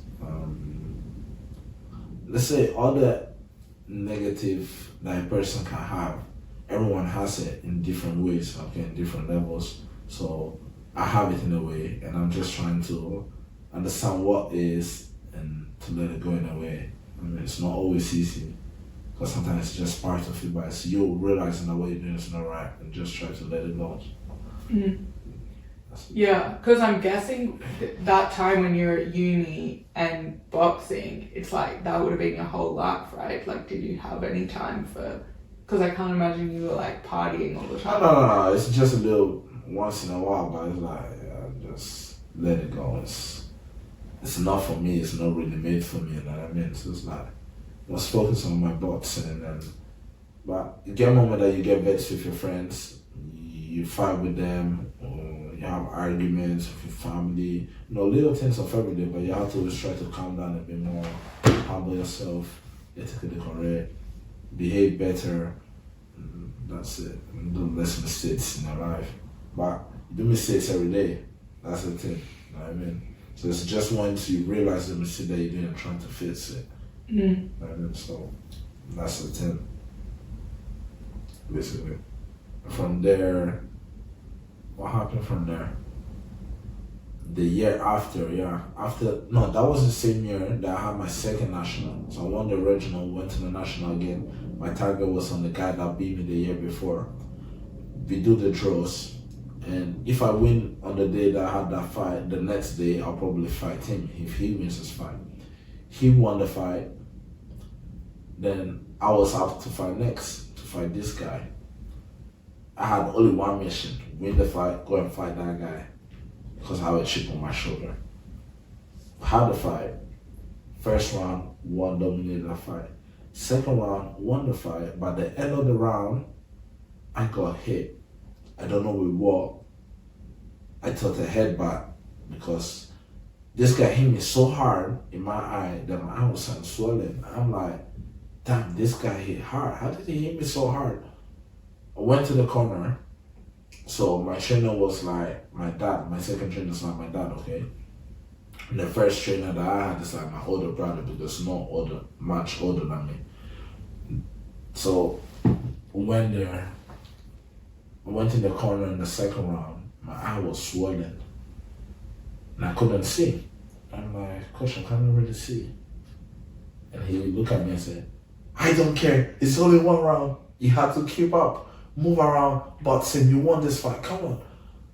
I'm like, well, okay. He's trying to treat my eye, pushing my eye down. Like this, the swelling will come down. So when I stood up from my stool, I opened my eyes. So with one eye, I had everything upside down. My vision was all over the place. So I'm like, okay, this is not the right idea. Let me close the eye. So I had to box with one round with my eye closed. The referee stopped the fight and looked and called the doctor and checked my eye. I felt basically that having both eyes open, you know, we see with both eyes in one point. With one eye, I saw the everything upside down. When I thought my eye was all over there. I thought my eye was next back of my head or something like that. So when the ref came and I opened my eyes, I realized that my eye was fine because he wasn't shocked, he wasn't surprised. And so I realized that my eye was in the right place, but something was wrong with my vision. So he put the finger out and started moving the finger right to left. So I'm like, if my eye's in the right place and it's not shocked that I'm seeing everything all over the place, all I have to do is move my eyes right and left side. So it was moving the finger and I was just trying to follow the finger, although one finger was, with the other eye I was seeing the finger on top like that. But it was just moving it right and left. To prove that you could keep playing. Keep playing. So I was moving my eyes, although I see the finger all over the place, but I was just moving right and left. And the ref was like, okay, yeah, it's fine, I'm good to go. I had one round with my hand in my eye like that and running away for the whole round. The guy was targeting my eye all the time. And I was feeling pain. So I'm like, just one round. And I was using only one hand for 3 minutes. The fight ended. And I won the fight. How? Because I won the first 2 rounds. And the third round, it was close, but I was still able to nick it a little bit, running around surviving. I went in the dressing room. The doctor looked at me. I went in the dressing room. One of my friends came down. I was up north for the national. I said, "You okay?" I said, "Well, I didn't sleep this night, so I'm feeling a little bit tired right now." So I start, this way, like that. And I still see with one eye all over the place. And they came, "Sure you okay?" I said, "Yeah, my eyes are a little bit twisted around. I don't know what's going on." And I started sitting on my that and closing my eyes and trying to relax. My coach came in, did the Lord dressing room, getting worried. I've never seen it like that. Called the doctor. Doctor came and looked at me and said, "What do you see?" "I'm okay, doctor. I'm just tired." And my friend said, "Tell him about the eye." I told him, "Okay, I see a lot, my eye all over the place." So, "Okay, go to the hospital next door and just check out what's happening." I had a scan, and the result of the scan was one of the nerves on my eye. Basically, I had a fracture under my eye, okay? And one of the nerves on my eye gets stuck in between the fracture. That's why I couldn't control my eye. My eye was upside down. So I'm like, "Oh, well, so am I able to fight tomorrow?" And the doctor was like, "I don't really think that's what's gonna happen. I think you need to get surgery." "Surgery for what?" "To release the nerve from your eye." So I'm like, "So I'm not fighting tomorrow?" And then, "No, yeah, no." I have something to do tomorrow. I have a guy to fight. And then like, "Sorry." "Alright, okay." Went back to the hotel next day. Met the guy in the hotel. I'm like, "Bro, you're lucky. I was meant to come for you today." And I was like, "I'm sorry that we are not able to compete. We're going through things. I'm trying to make weight." I'm like, "Yeah, I'm sorry as well, blah, blah, blah." That's it. That's the last time I saw him. So I went home, had a surgery. They released the nerve from my eye. And that... Was it a simple surgery? It wasn't. They had to open up my eye, under my eye, and release the nerve that was in between the fracture. It was long. It was long. I had to do it 2 times. But the first time they didn't release it completely. And I told them, "Dog, you see, right now Susie in a way." And it's like, "Really?" I say, "Yeah, Susie in a way." I wanted to go home, but my coach said, "No, you ain't leaving that place until they sort you out." But yeah, they made another scan and they realized that the nerve was still in, it wasn't released completely, so they had to do another surgery after another week. I'm in the hospital for one full month. Now, I was there for 2 weeks, maybe 2.5 a bit. And they had to do a surgery again and they had to release it. So when I was in the hospital and I couldn't see on one eye, I was having a messaging with my phone with the other phone, okay? And I realized that I couldn't see the letter properly because I see them blur with the other eye. So once I went to the doctor to check my eyes, I'm like, "Doctor, I don't know why, but I can't see this eye properly." He said, "How come?" I said, "I don't know." Check on my eye, and I had a cataract on my left eye. So, when you have cataract, you have the blurry vision for a while. But it was fine, it wasn't severe. So, okay. But the doctor said if you get a surgery on your cataract, you wouldn't be able to box again. Ever? That's what she told me, and I'm like, well, that means I ain't gonna get the surgery then. So I keep on going like that. So I had the surgery on this side then, release the nerve after 2 weeks and a bit, get back to the gym, try to drop the weight. That's it. So what happened was that for that season, the year after, I was working in the gym, I was training, and I had an injury on my knee as well. And that year was like just terrible. I'm like, what's going on? I'm meant to be a boxer. I want to compete for the tournament and to be part of the national because I want to go to the Olympics and do my stuff. But it looks like I don't have a chance. And my trainer always tell me, joking, but it was actually saying the truth, saying, "You're black, they're never gonna take you for the national team." I thought it was joking, but that was the truth because that's what really it was. So it got to the year after that, after the year that I was working in the gym, still trying to do my best, still training, still having competitions. finally had another regional tournament. And I was like, if I'm not winning this, I'm out of this place because I don't know what else I have to do. I've been here for too long. I need to be part of this national team. That's my dream. That's what I want to become. That's what I want. And I had a regional. I was the most experienced in the tournament, and I won all 3 fights. I went to the nationals. I'm like, this is the year where I had to win the nationals. If not, I'm done. So they put a draw up. I had one guy that I fought already that I beat. And the following day, if I won the fight, I would have fought the guy. I don't know if you remember when I was a kid, I fought the Olympic champion or the youth champion. So he participated in the senior tournament, that tournament. So I was like, I have a chip on my shoulder for you, and so I had to fight you, so I'll see you tomorrow. So I had my fight with this guy, won the first round, really convincingly.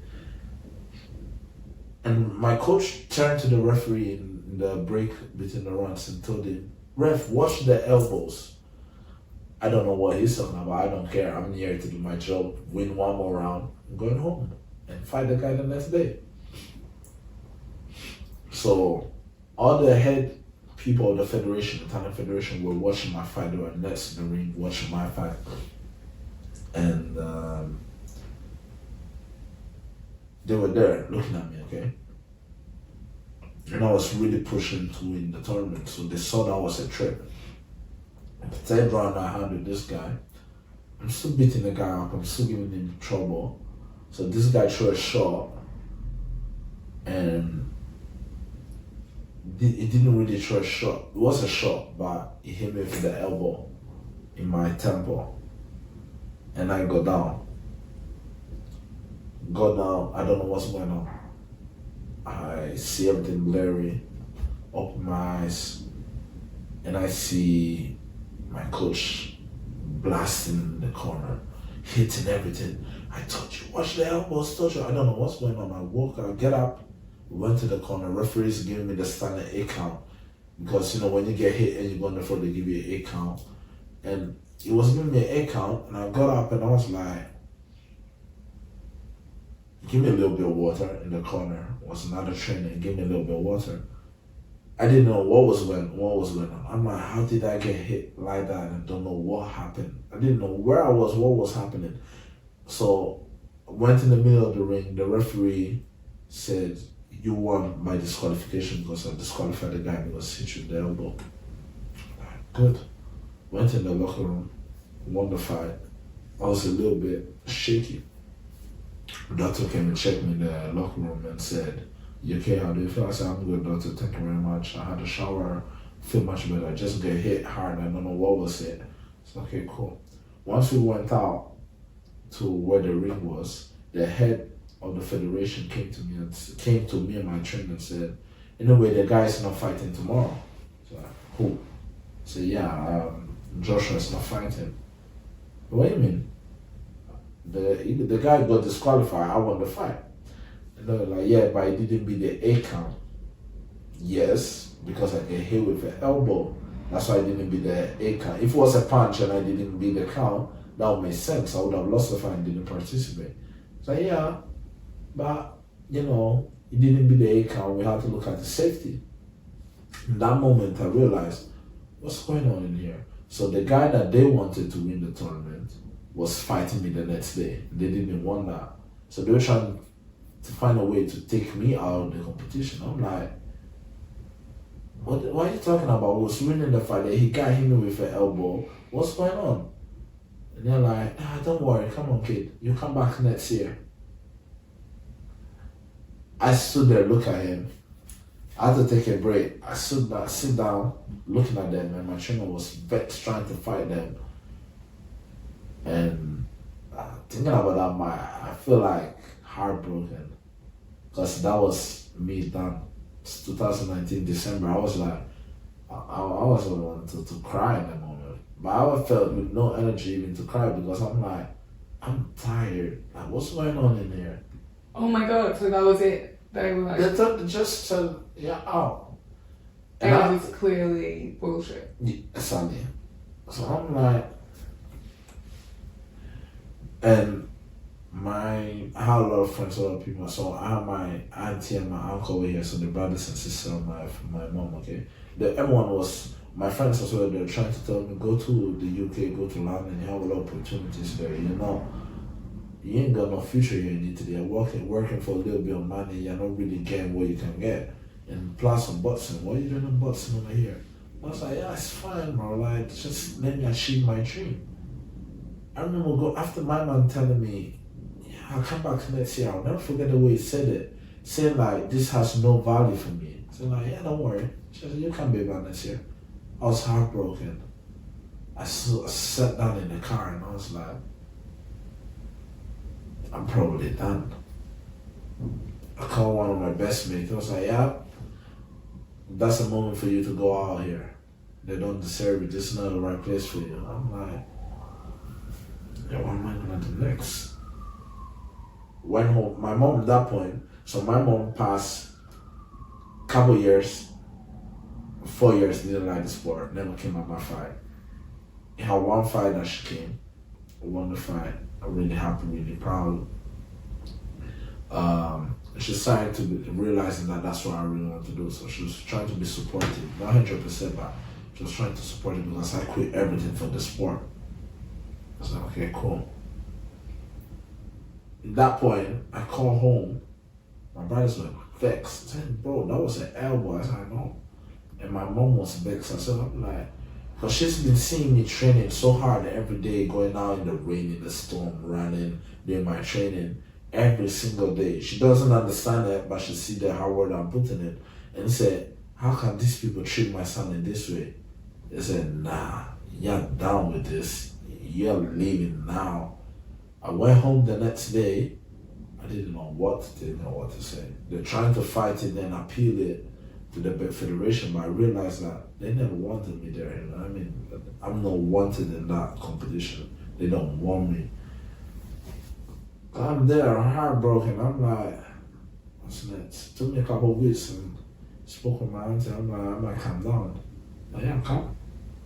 And yeah, I'm waiting for you. And have a lot of opportunities. Have a lot of black boxers. So it's like to London. And that's the time where you see in the UK boxing really going high. Anthony Joshua's fighting, and he was a golden medalist in the Olympics. So when you look in Italy where they're trying to get rid of all black competition, and you look in the UK and you see like a black guy won a gold medal in the highest weight class, it's not much to think about. So I'm like, yeah, I need to fly out of here. Fly out in January. Actually 4 years now, you know. So this is my 4th year in the UK. So fly out, and I was looking for a gym. Couldn't find no gym. Traveling left, right, trying to go a little bit in different places, different gyms. I struggled a little bit, and COVID came. No gyms open. Struggle again. Trying to keep training every day by yourself, running, doing your several trainings. For a full year, I was training by myself in the cold. Where are you living? Here in Vauxhall, at my auntie place. I was living with her for a bit. And I was trying to keep fit. I don't know when this COVID thing is gonna finish, but trying to keep fit. Done that for a year. You know, they were opening, closing. I found a gym in Brixton. I found a trainer saying that wanted to help me out and wanted me to turn professional. So that was the next step. So my amateur career ended in the tournament. So okay, cool, I need to turn professional. So I was able to speak with this trainer. The trainer introduced me to the promoter of here in London, a small promoter in London. And we had a deal. So if you can sell tickets, if you can fight, I'll put you in one of my shows. But first you had to send a request to the British board to turn professional. Okay, no problem. A couple of years went by. I think it was 2022. my trainer in Bristol wasn't able to focus on me because of life issues as well. So he gave me to another trainer in the Kennington. It has a gym in Kennington.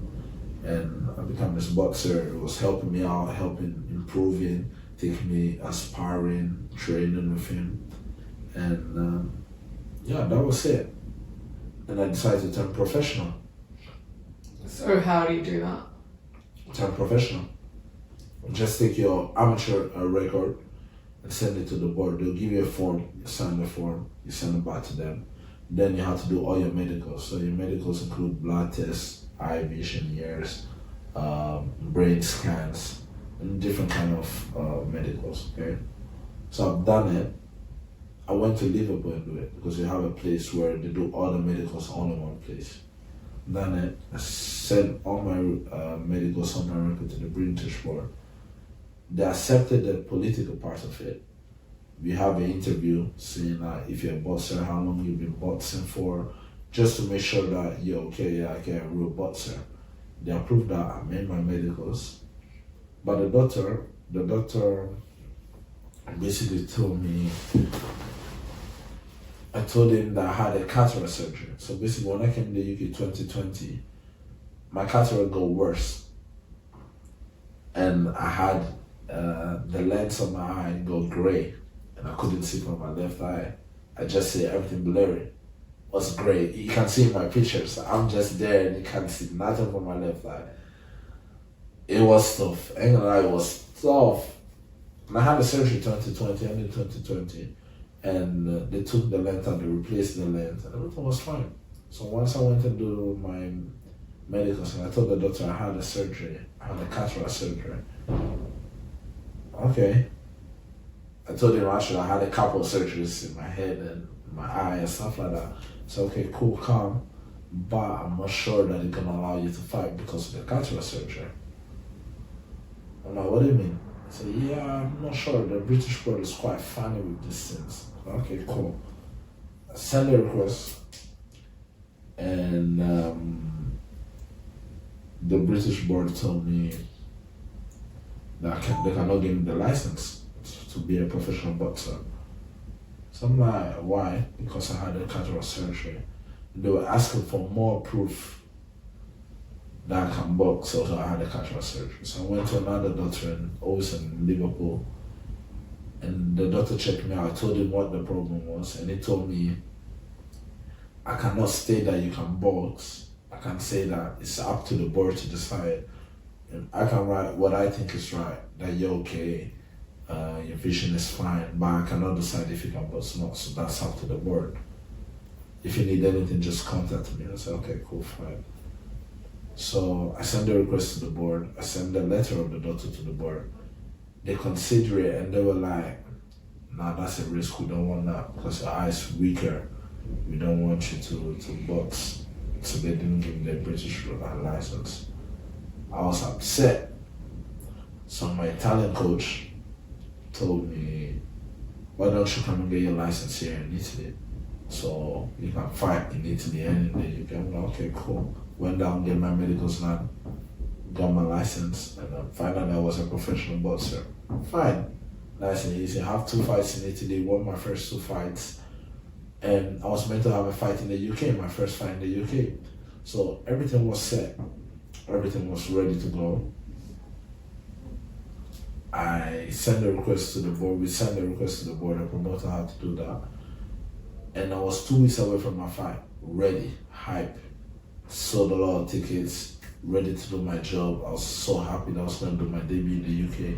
And 2 weeks before, the board contacted us and told us, we don't accept Joshua fighting in the UK because he sent us a request to fight to get a license and we didn't accept that because of the eye, so we cannot accept him to fight in the UK. Upset. I was upset because I was so close. And you're telling me 2 weeks before the fight, after all the hard work that I've done, this is too much. And that was in November, and I had to be December, no fight. And I went the whole year with no fight. And I was like, nah, this is too much. So 2023, I was like, okay, cool. Then I can only rely fighting in Italy for the moment. So don't say I have to fight in Italy. But boxing in Italy is not as good in the UK. It's harder to get shows, it's harder to get fights. And boxing is not as good in the UK like that. It's not a real thing. The only real sport that goes on in Italy is football. That's the main sport. So it's hard for me to get fights in Italy. So I was meant to have a fight last year, 2023, a fight in Italy in March. No, it's actually April, the beginning of April. And I'm starting going to the gym, Circle 8, okay? So that's the gym where I'm training because my strength and condition trainer is there. I'm going there, been training with him. And I met another trainer as well that became part of our team. And I was training. Everything was going all right. And I was meant to have this fight in April in Italy. 3 weeks before the fight, I go sparring. So I'm going to practice in another gym. And I have this guy coming to me, blasting me out, sparring. And I'm looking at the guy, I'm like, well, what's the point? I've been practicing and you're coming all power. Although you're smaller weight, you're coming all power to me when I have a fight in 3 weeks. What's wrong with you? So in the first round, when I came strong, it hit me on my tooth. I felt like fading in the moment. I almost faded, hold on to it. And I felt pain. So I had to try and keep my distance, keep boxing. And I went in the corner, and my trainer wasn't giving me instructions, but I was having the maddest pain on my tooth. I thought something was wrong, definitely something was wrong. And he was talking to me, but what I was thinking was, I don't want to get hit there no more because I'm feeling pain. So I had to follow his instructions, but at the same time, I don't have to get hurt. And I've done 2 rounds with the kid. Then I've done 2 rounds with another kid. And I've done 2 more rounds with another kid. But with the last kid, I didn't really want to try and work that much because I didn't want to get hit because it got to the point that blood was flowing from my mouth and it was painful. This was just sparring? I was sparring. But because the first guy hit me so hard on my tooth, blood was flowing. So I had to try to be composed on myself. So once we finished the spar, coach was telling me bare instructions, telling me that he wasn't really all that happy because he wanted me to follow the instruction, but I couldn't tell him I have a big problem in my jaw right now, I feel in pain. I couldn't tell him because we were there. So once we went out, I'm like, Coach, I think you need to give me some ice, because I was swelling. Give me the ice, put the ice on it. Went home and gave me some medicine to take. I took some medicine, and I remember putting a piece of meat, cold meat here in my jaw. And during the night, I woke up and I'm like, look in the mirror, looking at myself. I said, I'm pretty sure that's not meant to be that way. My jaw was swell like that. Maybe I need to go to hospital. I went to hospital the next day, made me a scan. I have a fracture on my jaw here, one line over here. I was, okay, cool. Go to the hospital. They said I had to make surgery, put some plates on my jaw. It's fine. At that point also, I had a new job, okay? So I was working in a cheese factory. And I was working in a club as well, 2 times a week. And I was working in a cheese factory every day, from Monday to Thursday. So it's really hard doing both things plus training. So I did it for 2 months, and this jaw thing happened. I was vexed because I have a fight in 3 weeks. And I don't know what's happening. Was the guy apologetic? Yeah, he came to, but he didn't realize what was happening. Because I played the poker face, pretending that everything was okay, you know what I mean? Don't want to show too much. But once he knew that I wasn't able to attend my fight, I couldn't do my fight because of injury, he contacted me and said, I'm really sorry, I apologize. But I told him that moment, I think you caused this injury in the right time. Because what was happening in that month, I was burning myself out because of the 2 jobs and the training. So I don't know if it ever happened to you before, but you see everything gray because you've been working so many hours, you're not getting enough rest. And I didn't know that. I thought that I was fine, I can do it until I'm doing it, I'm getting some little bit of money. So I'm like, and I wasn't leaving the job, the cheese factory, because it was really hard work. But at the same time, the director of the company, I spoke to him and asked him if he wanted to sponsor me for my next fight. And he said he was willing to sponsor me. So I was getting the sponsorship for the November fight at UK, but it got cancelled. And he told me he's still willing to work with me. So I never willing to leave the job because I had someone that really wanted to support me in my fight. I was really happy for it. It was really supportive in a way. So I'm like, okay, cool, I'll try to support you for your next fight. I thought we would cancel. I had to cancel it. I had to pull out because of injury. So I pulled out. I didn't have no choice. And I was hurting again. But at the same time, I wasn't sad as the other times because I'm like, God did this in the right time. Because I needed to stop before I actually crash. But what I was doing, working Monday to Thursday in the cheese factory, working from 8 to 5. Like making cheese? Yeah, cutting cheese, something. And they put me in another session where I was doing more hard lifting stuff, working in the warehouse and stuff like that. So, up to Thursday night, I had a club.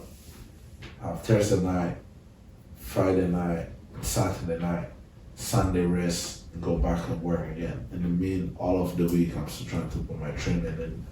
It was working, but I was burning out.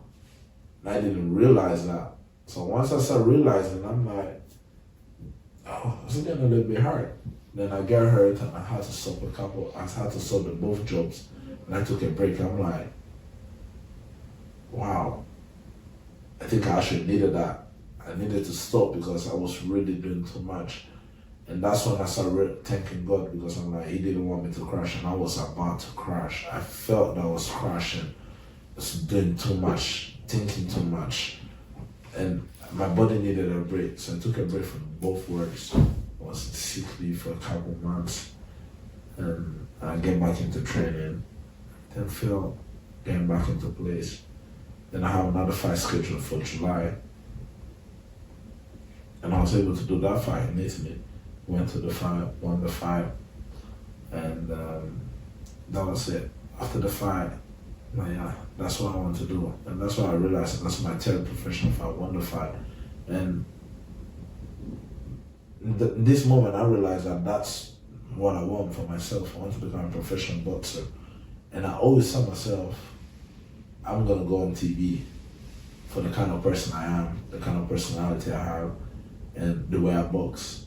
But one thing I realized and I've learned, boxing is not always how good you are, it's also the kind of person that you are as well.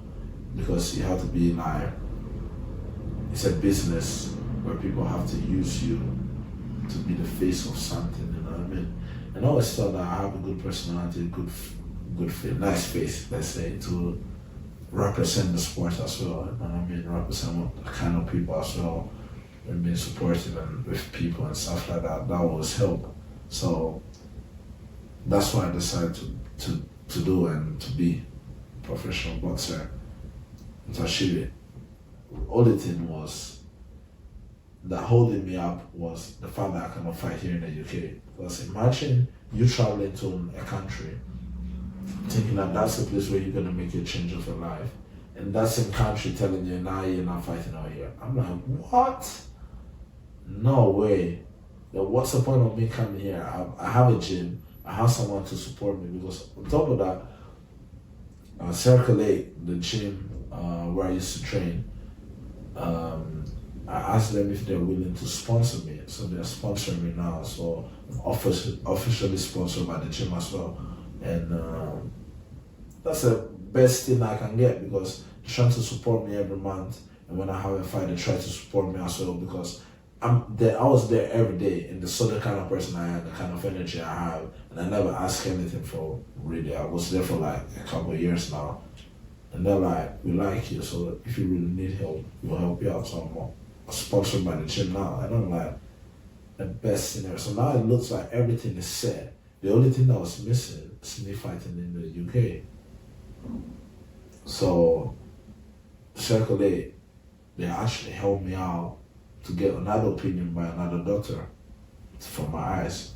Not long ago, I have an opinion by the doctor. The doctor was like, I think you should pursue this boxing career, and I don't think this eye is gonna hold you back from you boxing. I'm like, are you serious, doctor? So you're gonna write a nice letter for me to send to the one? I'm like, yeah, I think I'll do that. And I'll find some documentation where they'll say that you can box although you had a cataract surgery. He wrote that letter up, and we sent a request to the board to fight in the UK again for February, the 16th of February. And unluckily, they haven't accepted because of the same issue of the eye. So what we did, we sent a letter to the board telling them that that's what the doctor said, that I can still fight. And they came back to us and they told us that on Wednesday the daughter of the board is going to come down, and then it's going to review the letter of the doctor. So we are waiting until this Wednesday to find out if I can actually fight in the UK or not. Exciting. Is we are all waiting. All the team is waiting for this news right now, and not everyone knows it. So when people are gonna hear about this and look at that as well, hopefully the board come and say I can fight in the UK. But if not, I mean, you're gonna work it out. I feel like no matter what. Definitely, definitely. So the main thing is that we need to find a way to fight here, because I know, and that's what I plan for myself for this year. By the end of the year, max early next year, I want to fight on TV. That's what I've decided for myself. Doesn't matter against who, against where. I want to fight on TV. I'm gonna be on TV. I'm gonna fight there. That's what I decided and what I believe for myself. Because I've been sparring a lot of top guys of the country already, and I've been really doing well against them. So when I'm looking at it, I'm like, why are they fighting on TV and I'm not? When I really hold my own against them. Now I haven't got the license to fight in the UK. That's the reason why. So that's my stepping stone. So once we step and pass over that, we are there. I know we're gonna get there. We are there. I mean, I'm 101% that we're gonna do it. That's one thing that I never had a doubt. And the moment I realized that this is what I wanted to do, is happened when I had the surgery on my eye, the first one. When they took me to the hospital, I phoned one of my friends. I was in the bed of the hospital. I couldn't see with that one eye, and I had the surgery on the other one. And I told him what happened. And he told me, damn. And I'll never forget that conversation, because I was hurt. I was telling him I was hurt. So I'm going to tell you what I told him in that moment. I told him I was hurt in that third round, and I didn't have no answers. And I had a camera, so every ring has a camera. We were having 2 rings, and we had a camera on YouTube on us, and it was live. And I knew that I was hurt. I knew that I have a fracture. And I didn't want to get out of the competition. The year before I lost, because I lost to the better guy. This year, there's no way I'm going to lose. And I couldn't see. I have the vision upside down. And I had to look inside myself and say, you need to find something in you that makes you go through this situation, because I don't want to give up. This is what I want to do. Although I have problem and difficulty right now, I'm in a difficult situation right now. I had to make it. remember looking up to the camera with one eye. Like, people that I love are looking at me right now. I can't give up now. And I looked back to the guy and I saw him coming storming against my eye. And the thing I was looking inside myself in that ring in that moment was, you have to do it. You have to find a way to do it.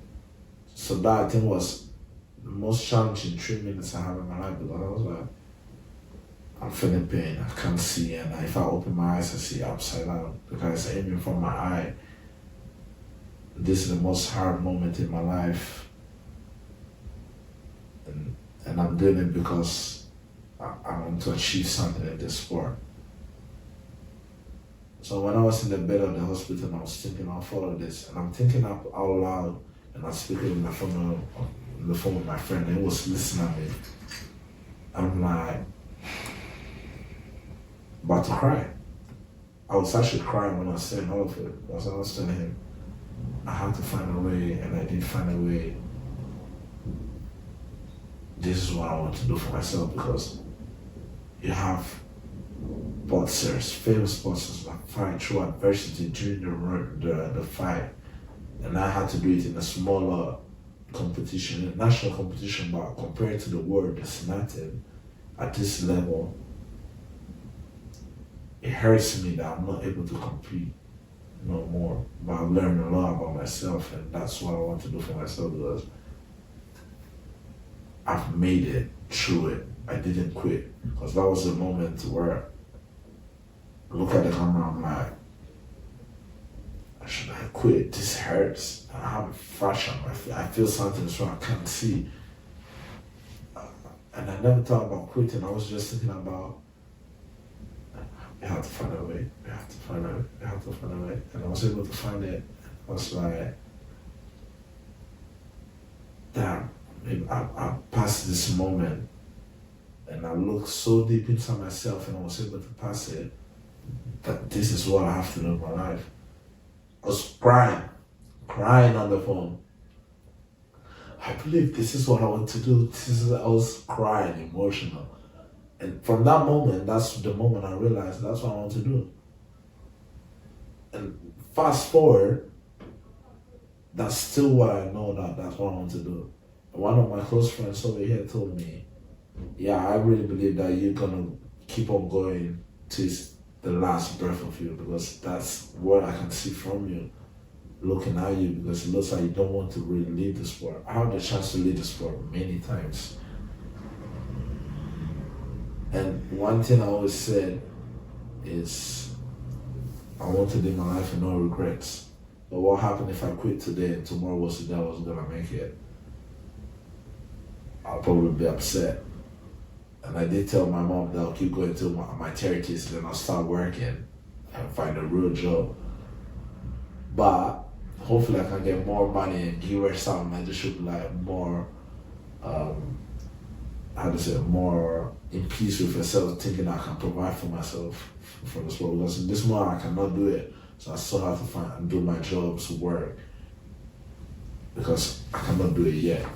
But that's what I want for myself, you know what I mean? But what I want, set my family, my mom and my dad first. After I've done that, I can start thinking about myself. Because they have to see what they want for their son, is that they're able to provide for his own self, you know what I mean? That's what a parent want that their own child, like the children, be able to walk on their own feet. I'm doing it now, but I know I can do more. I'm not doing more because I'm focusing on my sport. I'm focusing on what I want. So that's my thing, and I know I can do it. So that's all. Every time I think about my sport, every time I'm looking inside myself and thinking like, if I can do it, if I want to do it, it makes me feel emotional. My eyes start blinking and thinking like, that's what I want to be. That's what I want. It's there. I see myself there. I mean, be on the top.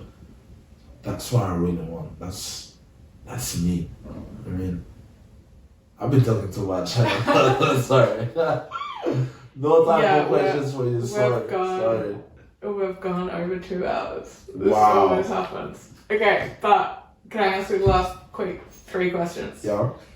How do you stay grounded?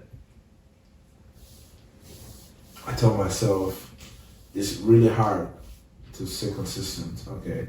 And some days you don't feel to. But one thing I tell myself is I don't do it only because I love to do it. I do it because it's a duty for me to do it. And so I'm pushing myself to do it. I get out from work late sometimes and I still have to go and do my runs. It's not because I like it. I don't like coming back late and going to do my, but I have to do it for myself. You know what I mean? Because I'm building every day for my own self. So I know I'm doing everything I'm doing it for me. So that's why I'm grounded. I'm doing it for my own self to get closer to my dream. That's it. Is there a book that's had a big influence on you? For the moment, the Bible. I'm reading a little bit more of the Bible, New Testament. I'm trying to see how Jesus is living and just trying to be good with the people around me. And I mean, trying to be better, be happier.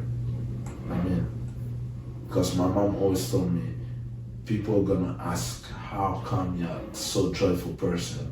And the reason why is because you believe in Jesus, you believe in God, and you're so happy just to be alive. So that's what I'm doing right now. And what 3 words describe the best version of you? Crazy, fun, and a hard-working guy. That's me. Amazing. Anything else before we finish? Not really. Just, if you made it so far, thank you for listening. That's what I'll tell people, and to just be behind me, follow my journey, and Where can they find you? on Instagram, definitely. Joshua Boateng. So that's, the name of my Instagram account is Blackstar _ Joshua. No, actually, Blackstar _ Boateng. Not my surname. That's it. Is the Blackstar from the flag in Kenya? Ghana, In Ghana. Yeah, it is. Nice. It is. Amazing. Thanks so much. Thank you.